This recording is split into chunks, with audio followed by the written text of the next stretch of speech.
Hi everyone, and thank you for attending this session. I'm Dupe Witherick, and I sit within the Deloitte UK practice in our automation team. I lead large-scale automation programs within transportation, hospitality, and services. And for the past 2.5 years, I've been working with DHL Supply Chain. So I'm delighted that Ekkehart Von Roda, the finance digital lead, is here today to talk to you about moving from robotics through to intelligent automation. Please join me in welcoming Ekkehart.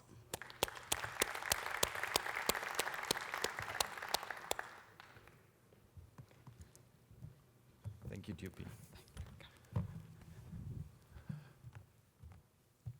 Good afternoon to you all. Thank you very much for having the opportunity to share the DHL Supply Chain story on intelligent automation here at the Deloitte Shared Services Conference in Dublin. What you can expect from today is actually getting some answers to the questions that were driving us. So actually why first we move as a supply chain, a DHL supply chain into intelligent automation. Second question is why you as a listener here don't want to miss that out. I mean, why you would also want to look into intelligent automation. And the third question actually is to understand why intelligent automation at the end, to our experience, is more than just another technology gimmick. So with that quick introduction to myself, my name is Ekkehart Von Roda. I'm the Global Finance Digital Lead in DHL Supply Chain, and I'm responsible for the digital finance transformation. So the question is now, what qualifies me to be here today? So first, I initiated the first step as an RPA initiative that has grown into intelligent automation now, that has grown beyond just finance into full operations for our division. Second, I'm happy to share learnings, obstacles, issues, but also success stories. And the third one, Dupe mentioned that already, why here at the Deloitte conference? Because we have a common history, we have a common work that we work together on achieving that status. So when thinking about DHL, people mostly consider packages, which is fair, but packages is just one piece. DPDHL or Deutsche Post DHL is just much complex. One of the divisions of DPDHL is the supply chain division where I'm from. And in DHL Supply Chain, we operate in approximately 13 million square meters contract logistics. What does it mean? It is at the end planning, sourcing, and delivering of logistics and value-add services to our customers. A few more key figures, and I want to go into all of them, is in our division we have approximately 150,000 people operating from 50 countries, and we generate revenues in 2018, approximately 13 billion revenues. So before we move into intelligent automation at DHL Supply Chain, I would like you to become a little active. Active in a way to just give also your views, where you are, what you currently see. As I mentioned, we started with RPA, now intelligent automation.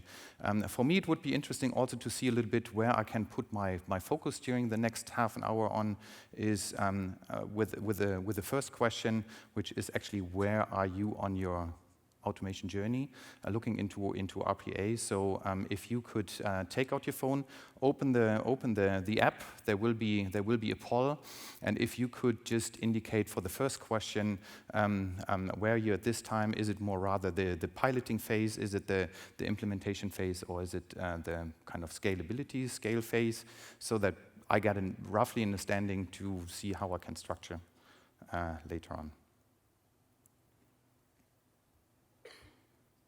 So thank you very much. That's quite interesting for me, because it seems as if lots of you are rather at the starting point. So definitely lots of areas where we can have a good exchange. A second question, looking into RPA, and I think the question is now a little, let's see, maybe a little too advanced. How are you organized, right? Are you operating by a function? Are you operating on a global scale? Do you have ambition to set up a global structure, a global maybe hub and spoke, or none of them? Okay.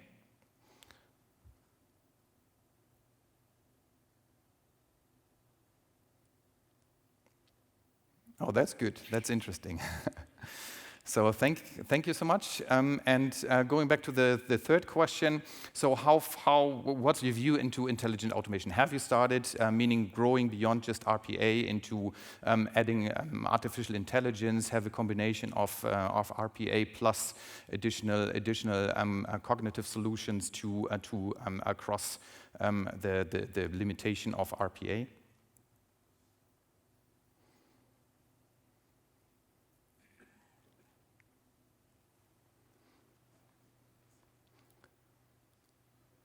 Okay, thank you. Then I definitely have an understanding. So I have a small video from our POC that gives you an introduction into from where we started into let's say the piloting phase, and with that with the answers that you just provided, I feel it might be valuable to look into that.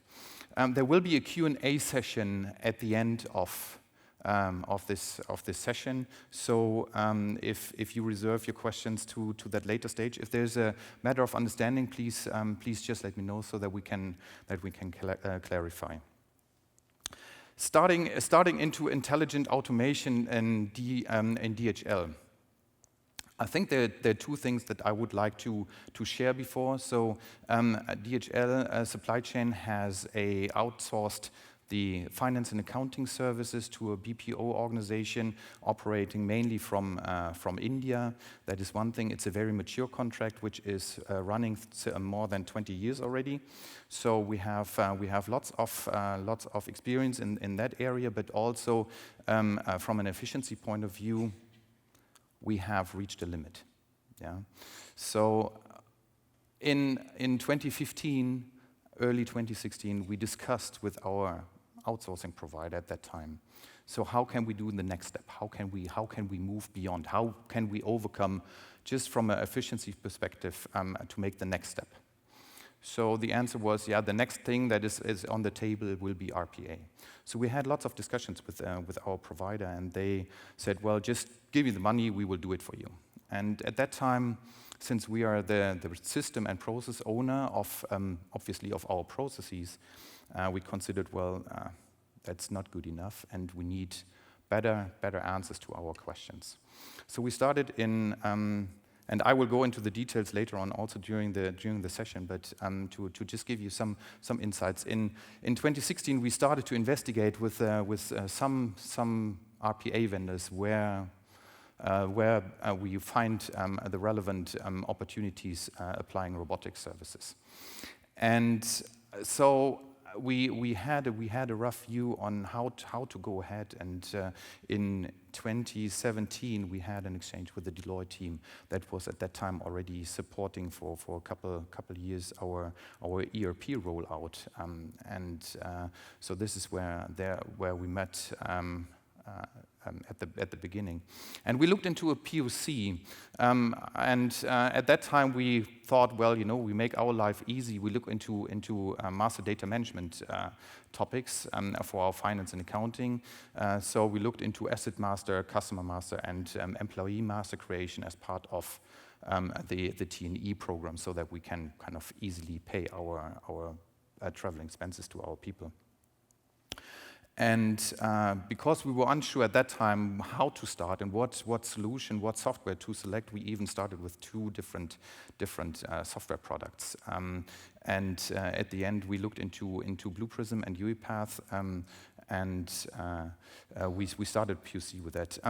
To make a long story short, it was beneficial. We looked into that. We had the Happy Pass that was in a testing area that was all working properly. So then in 2017, we created a business case looking into a roadmap of approximately 20 processes at that time to automate that in a project phase of approximately 10 months. And we started, obviously, with the 3 processes that I just mentioned, because we had felt some experience already in the Happy Pass piece. And then we found, obviously, there's the next complexity. Where do you want to operate robotics? It makes sense to have that close to your business, to your operations. So our operations, our accounting operations, was on the 11th floor in Bangalore, outsourced to an external provider. So what we did at that time to create some interesting complexity and worked with a project team supported by the Deloitte team with our external provider on the premise, down on the ground, to start looking into robotics.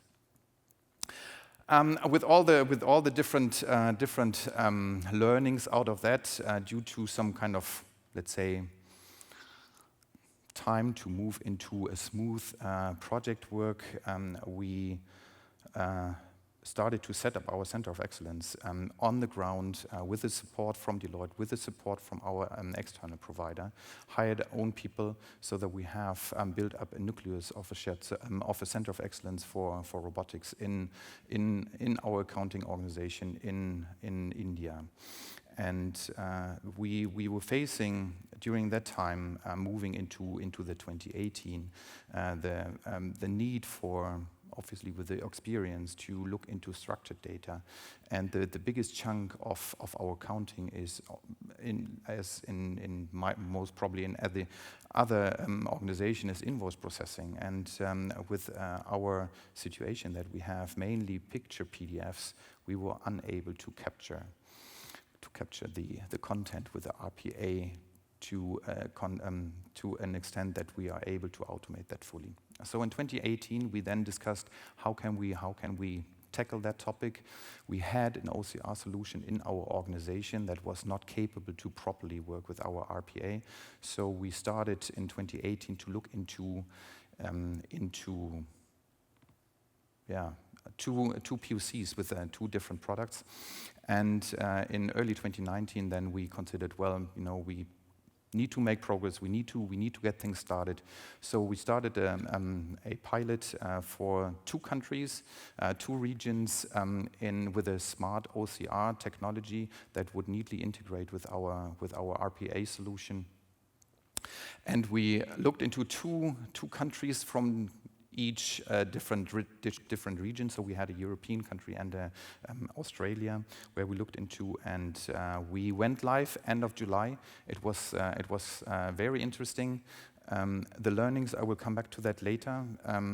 We had a smooth start. We, again, for that piece of work, we were on site during the go live in India on the ground to ensure that the AP processors are aware what to do to really run it nicely.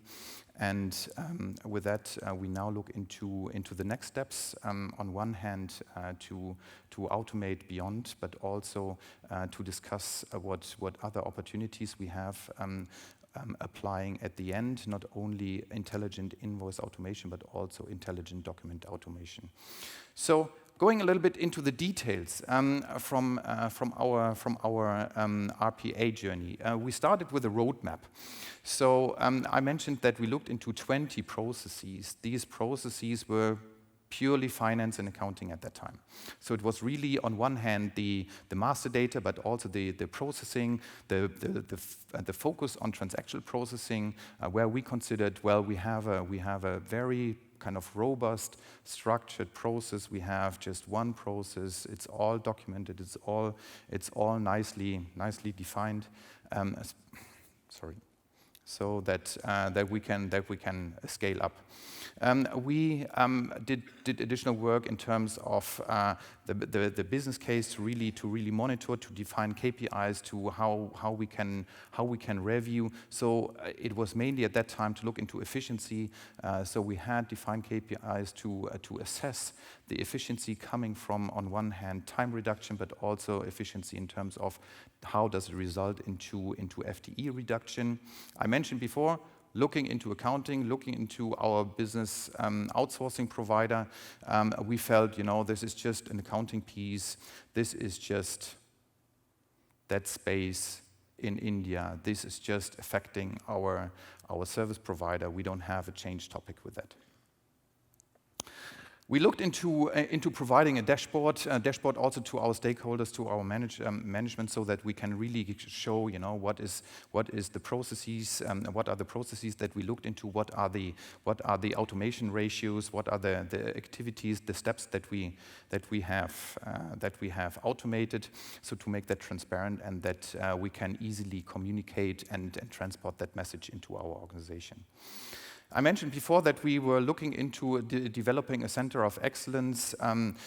You coming from finance, you might recognize there are specific tasks in terms of documentation, specific needs that are at least once a year checked by our internal and external auditors to assume that documentation is ready, business continuity planning is ready, that controls are met. So with that, there was a need for a center of excellence structure that was reliable in terms of a certain governance, in terms of a certain guidelines and procedures, how to on one hand assess, but also on how to document and how to operate our center of excellence for robotics. And how we started, we looked into, as I mentioned, into the 3 processes, mainly all in master data management. And as you can see, the benefits that we envisaged were promising. We had some at that time. We had some global team meetings where participants from our global operations were present, and we considered, in the future it will be in a way that our bots will kind of have dedicated email addresses. So there will be a communication from our bots to the finance organization, to our local finance organization, but maybe also in the future to our operations. And we considered, well, it doesn't make sense if this is just a number, a number at DHL.com. So we considered, well, why don't we give our bots names?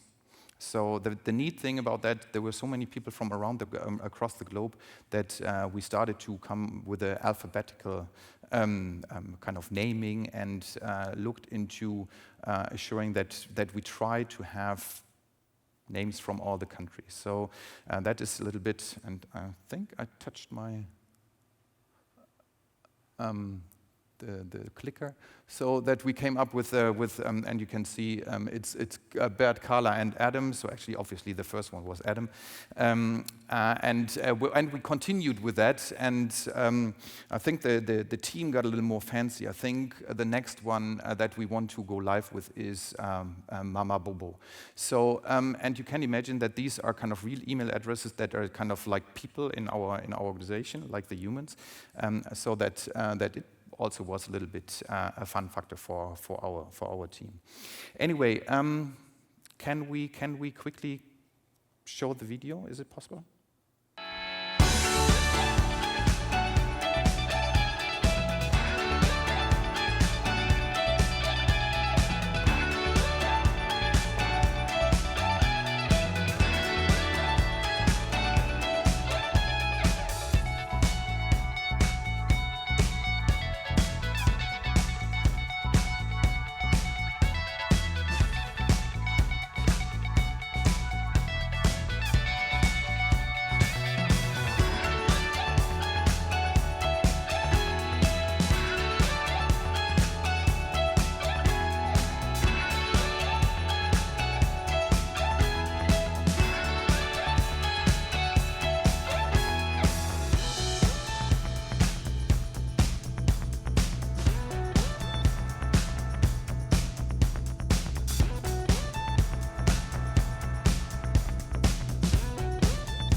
So that was a little bit on the story of our POC and how we started to pilot and to implement. Moving into the lessons learned. Since we started in 2017, there was enough time to reflect and to also get out a little bit the emotions of that. With that, actually, definitely one point is that I mentioned before. So governance is definitely one of the most important pieces. So we now, in the second year of having our auditors on the ground, that is really looking into a rough governance structure and assessing the full life cycle of a process to a bot, from assessing, from ideas taking up to the go live on the documentation, on the agreements between the various functions to ensure business continuity, but also to ensure that controls are met throughout the full life cycle. So our bots are at least partially designed to do automated posting into our P&L. So with that, it obviously is a strong interest to our auditors. So process assessment, what you might have recognized yourself, but I need just to tell a nice story. So obviously, if you implement a bot and you have input data, then sometimes it happens that you have Excel. Yeah? This is also in our organization, and you're happy if you have a standard template and you have a standard format, and that is applied across the globe when you want to have global processes being automated, and you're happy that a certain information is captured in a certain cell. So that's all good.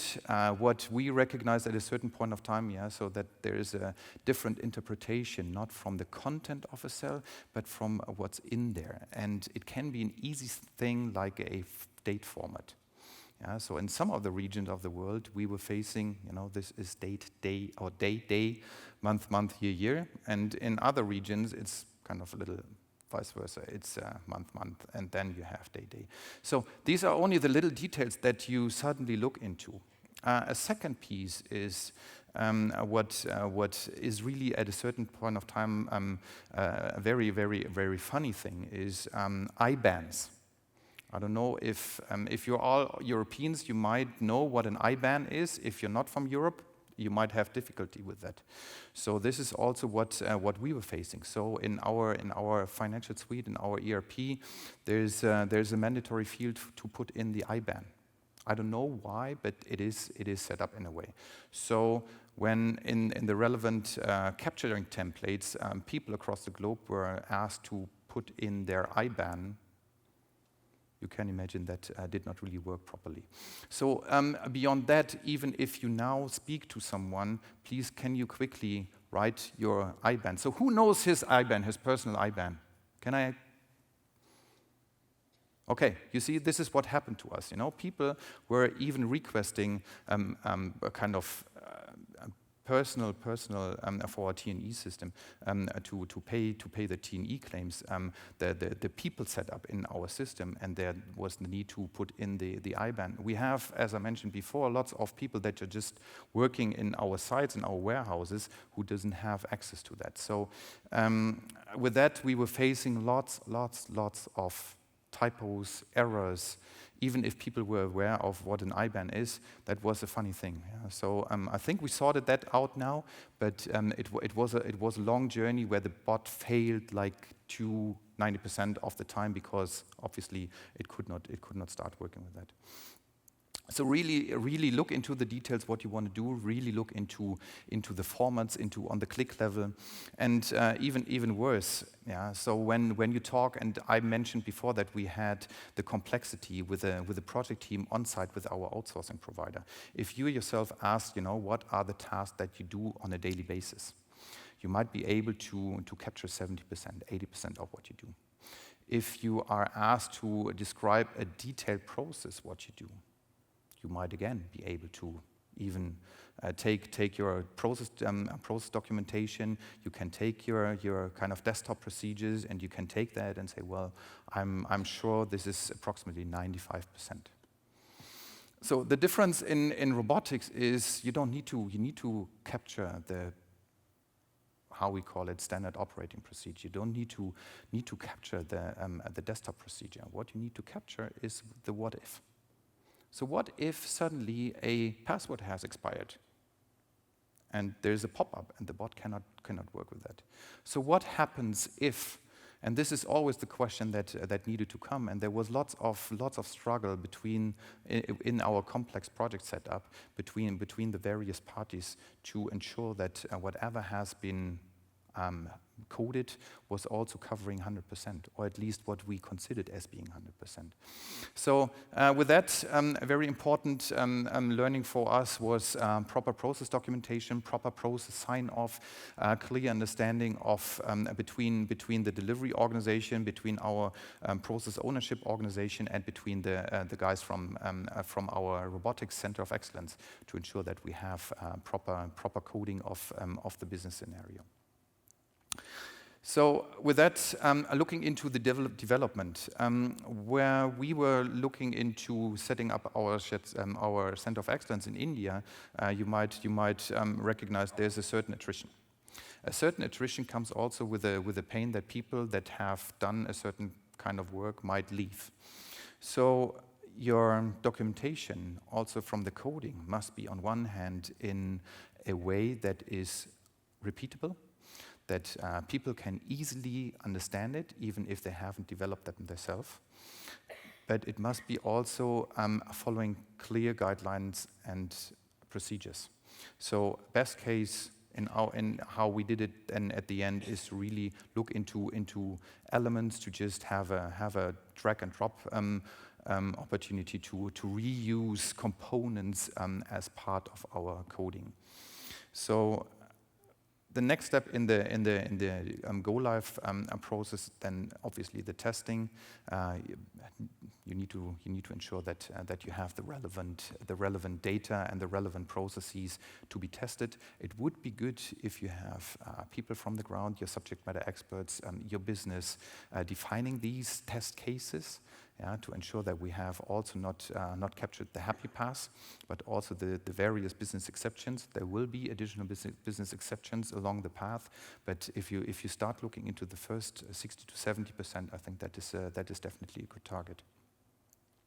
And then a quick learning on the go live. We just did it with the observed go live. It was really at the end as a subject matter expert from a processor from the team was sitting next to the developer. They were looking how the bot is executing, what are the results, really looking into other results in a way what we have expected, so that we can really ensure that whatever we want to achieve with the automation has been also at the end realized.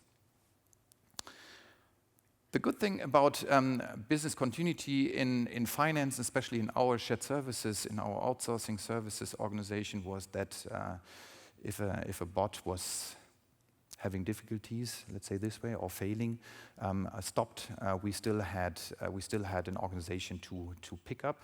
So there was still the desktop procedure available, so that people could join and execute their task manually. That was not the difficulty.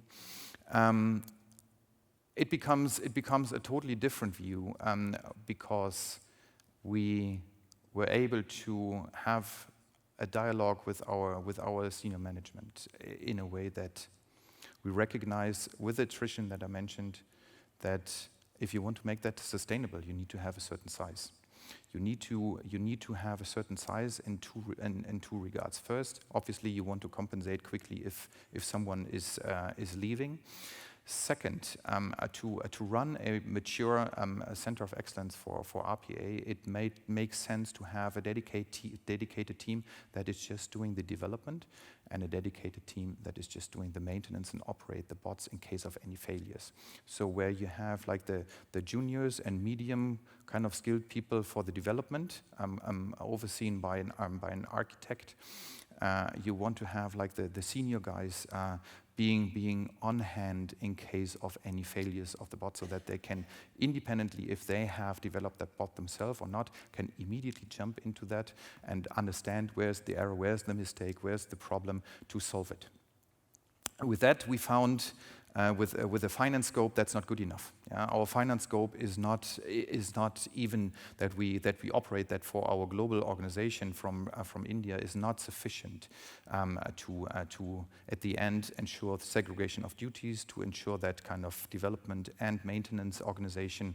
So we had a discussion with our finance and with the CFO and the CIO, and we recognized, there's a great demand also from other areas outside our finance organization. And you can imagine that having the relevant capabilities distributed in your organization might be very difficult, also from a sustainability perspective. So we agreed that we will boost up, that we will ramp up the Finance RPA Center of Excellence to become the global RPA Center of Excellence for the full division. And division, if you remember, is approximately 150,000 people. So with that, we were able to expand. Currently, we have 13 developers in India, and we foresee to grow that within the next 1.5 years up to 30. Okay, so that was a little reflecting on RPA, but I would also like to go into intelligent automation. And you might ask, so why? I think there were lots of people this morning, and I really liked the intro from Peter in the morning, looking into it's not only the efficiency. Yeah, it's not the next 1-2 steps that we can automate. And this is what we also recognized. So it is not only on additional efficiency gains in finance. It is rather now into looking end to end, and that is beyond finance. The trigger points are in operations. So really to look into how we can balance the input from operations throughout automate into finance, so that we don't have the hassle to do the last quality check as an accounting organization to ensure that every data is correct. But even more important, what we were facing is that we can have, from a automation perspective, a certain impact into finance, where our finance is approximately 0.5% of costs related to revenues. But even more, we considered, well, why don't we focus on the 99%? Why can't we just go out into the fields and see where we can find use cases to support our operations? And that might be just, automating pick lists or automating processing orders. So the difficulty with that, I mentioned before, for finance, if an invoice might be kind of stopped for 2 hours, or someone is kind of manually picking it up and processing it, it's one thing. If suddenly our bots that are now supporting our operations are stopping, and we cannot deliver our goods to our customers, a 2 hours time frame is way too long. So with that, we looked into how we can look into intelligent automation. One step I mentioned before is we have in accounts payable, we have picture PDF, so we considered, why don't we look into intelligent invoice processing. Intelligent invoice processing using a smart OCR technology that would neatly look into or integrate with our RPA solution. And you might find also, if you're not heard of that company, you will find them downstairs on the ground floor. Anyway, what we had is it needed to integrate into our existing landscape. So obviously we have a document management system, we have a approval workflow, we have our ERP system, we had our robotics. So the question was, how does it fit into? How we have designed it in a way that now we have a bot taking from our document management system, the scanned images, push it into our smart OCR solution, the ABBY software. Then we have actually a few steps here within that ABBY solution. One is obviously it's a machine learning tool that would, on one hand, where you can, like an old school, define templates, but it's also kind of capturing and learning. So you define a few templates for your main suppliers for certain countries, and the rest will be just learning. So we just pushed a couple thousand of our invoices through the system, and it continuously started to learn and recognize. Once you have it live, you look into two steps. First is a validation step. So sometimes it just happens that the software, the OCR solution, cannot differentiate between is it an I or an L or a 1. Sometimes it cannot differentiate is it a 0 or a O. So you would have AP processors that just do the validations. Yeah, so just tell the software, oh, it's an I, it's an O, to say, well, you captured it correctly, go ahead. So that's the first step. Second step is then that we take whatever has been validated and compare it with our data in our ERP system. So that works in a way that we kind of pull the relevant data temporarily into the tool, that we kind of do the combination and then push it. Once it is 100% okay, we push it immediately into our ERP so that we kind of fully automate. Does it happen often? No. No, because we have implemented 100% kind of correctness. So the most business exceptions which we notice is, on one hand, purchase order. Purchase order is not available. Purchase order is not correct. There is a difference. Then second question: goods received are not available. Goods received are not correct.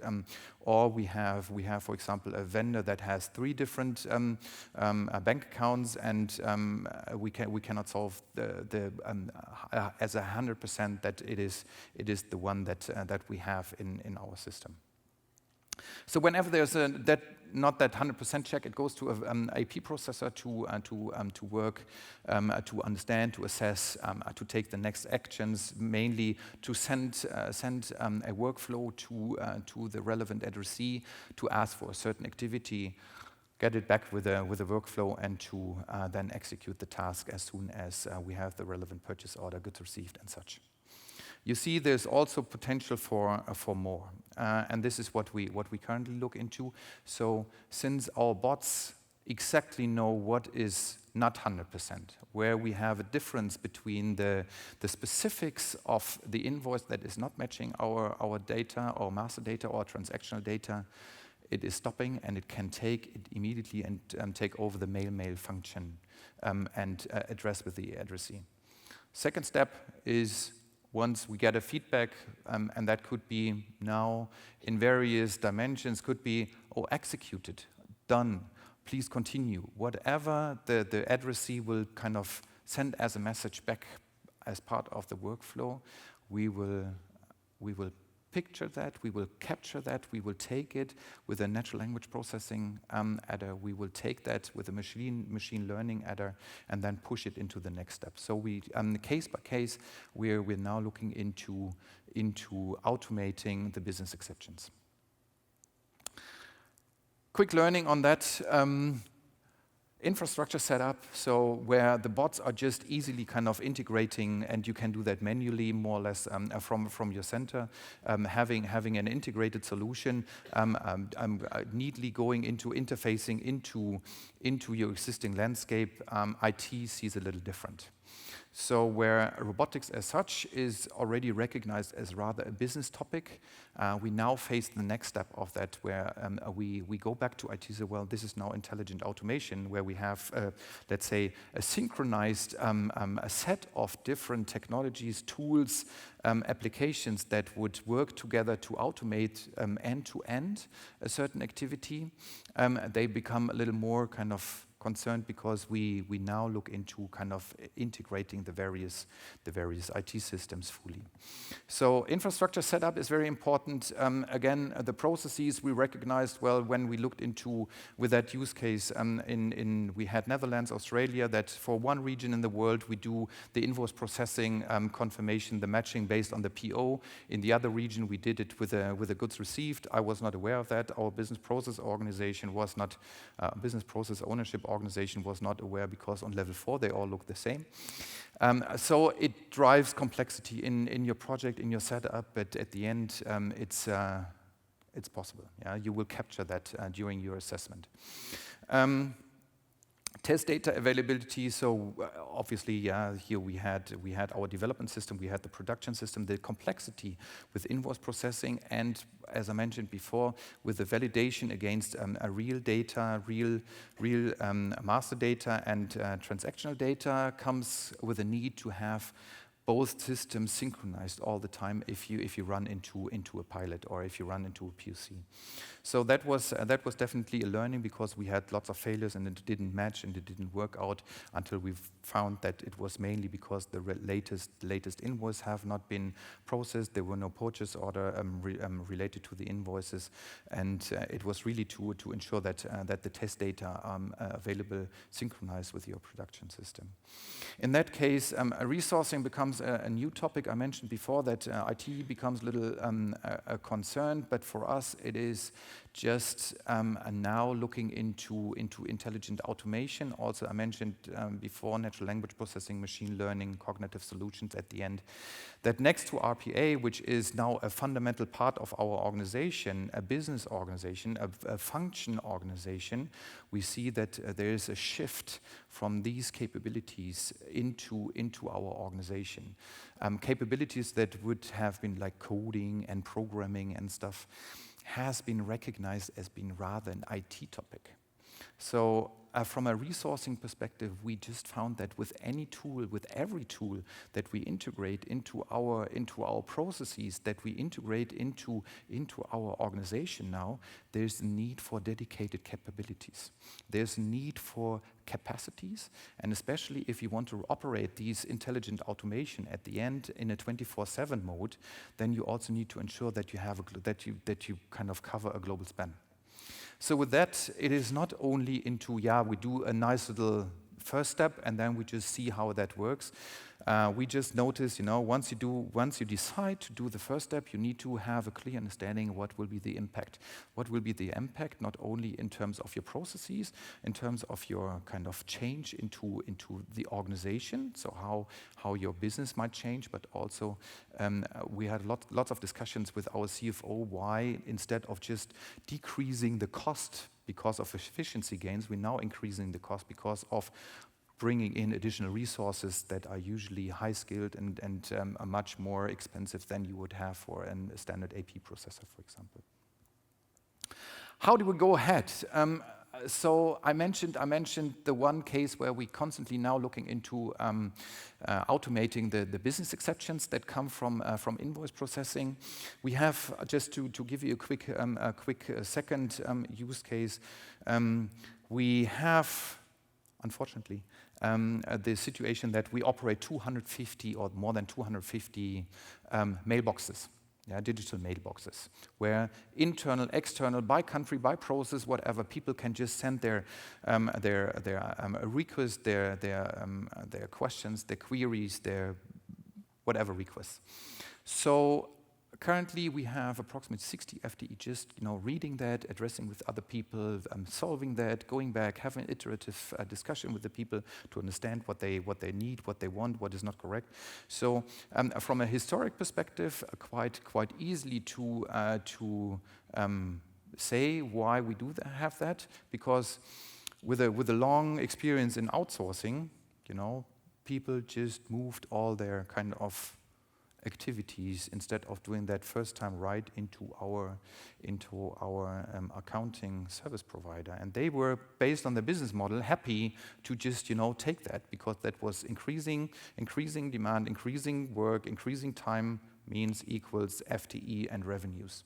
So I would say this is a misunderstood way of customer centricity. So what we now are looking into, so how can we automate that? So really to a vision, go to one access point that could be with various routes, that could be an email, that could be speech to text, that could be website, whatever. I don't care, but that we have one funnel into the organization, that we have a strong artificial intelligent component, a cognitive component sitting on that, so that we can understand, classify, extract, take the clusters, and again, step by step, assess what we can do and automate accordingly. So the impact is easy, yeah? So if I'm able to capture 50% of that, it will be reducing another 30% in my organization. And this is what you can see here. That drives me a little bit to our vision. So we have the benefit and the opportunity to see our 2025 vision to become zero touch. That means we want to automate all our transactions. My view, will we achieve that? I don't think so, but I'm happy to achieve 90%. So with the 90%, RPA is definitely the baseline. Yeah? So without that, it's not working. But but also we recognize RPA is not good enough to fully automate. So you can automate specific steps, but there's always the need for the validations, for the learning, for the understanding. So we looked into how can artificial intelligence help us with that. And next to the standard things like the smart OCR or where we enhance that with e-invoicing or even with a blockchain at a certain point of time, we recognize that our cognitive solutions are a must. Why we want to do that? It is not only to become zero touch, but I mentioned that before, our RPA Center of Excellence, to make that sustainable in our organization, to ensure that we can live beyond the attrition factor, we recognize we need to grow. Yeah, we need to make it sustainable, grow big or die. So with that, we looked also into intelligent automation. And again, our organization is looking back to us where our, let's say, IT is rather looking into, and our business IT is rather looking into how to operate our operation, how to automate our operations processes from a technology perspective with a kind of pick glasses and robots and that stuff, like physical robots. They really look into us. How can we help meeting the increasing demand from a intelligent automation when it comes into intelligent documentation management, but also into intelligent automation. So with that, there's a clear understanding, clear vision. We want to grow to become the intelligent automation center of excellence for supply chain. And with that, obviously, we want to be the best in our group. So with that, I would like you to just take away 3 things. First, intelligent automation is much more than just another technology stack. Second, if you go into intelligent automation, like with RPA, start small, grow fast, but please consider a happy path doesn't bring you to the end. And the third one is know the details. Remember the format. Remember the PO matching. Remember the IBAN. There is the details that you need to be aware of. So with that, thank you very much. This is actually what I wanted to share with you from DHL Supply Chain today, and I don't know if there are any questions at this time.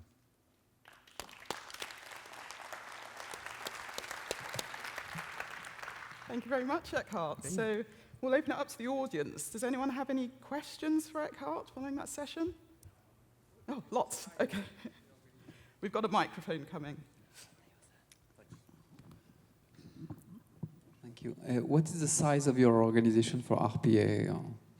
So I mentioned we currently have 13 FTE, so 13 people that are doing robotics. We have 2 that look into machine learning, and the perspective is that we're currently hiring. We look into end of next year to have 30 people. Eki, if I could ask you a question. Over here, sort of. Speed. and making this happen more quickly is a pressure that we all face. I just wonder what your perspectives are on your journey and the 2.5 to 3 years from the beginning when you started, on what advice you could give the audience on how to accelerate the rate and pace of the automation continuum. Sandy, it's a good question. So am I happy with the speed? No, because at the end it is not only as I mentioned, not only a technology thing, but also a change topic. Yeah. So with the RPA, you're mimicking people, and at the end, you're not mimicking only people. You're mimicking a culture, an organization. So if there's you rely on clean data, if people are not providing enough focus on providing the right input, your project or your initiative will be limited successful. How to accelerate? Obviously, I think there are a few things. You need to ensure that you have proper process documentation, proper templates or tools in place that would give you the ability to have structured input, to have the ability to process accordingly. Start with the 70%.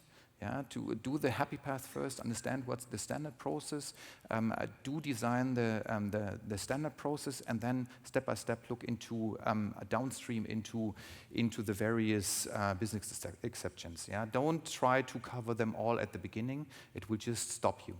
Yeah, so rather to revisit that, and I just agree that you will have only a success rate of 70% automation. Then try to do that at 100% for each process to ensure that you have a tick for that. The process might change. There will be always the need to revisit that. Okay.